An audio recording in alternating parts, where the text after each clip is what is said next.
Guys, and welcome to our new video. Today I will show you how to change your age on TikTok. Without further ado, let's get right into it.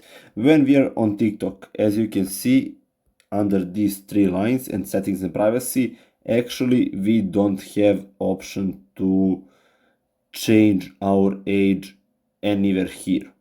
But we have one thing that we can do. If we swipe down under support and about, there is report a problem option. Click on that. Here, find account and profile and editing profile. Here, as you can see, there is no change age option. We need to click on other. Here is your problem resolved. No, need more help. And here I will write you the exact message that you can copy in order to get your age changed.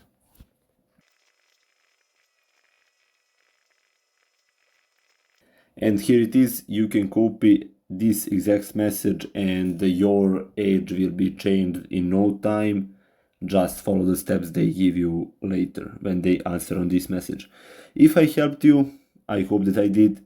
So click that thumbs up, maybe write some comments, and until next video, I wish you all the best. Bye.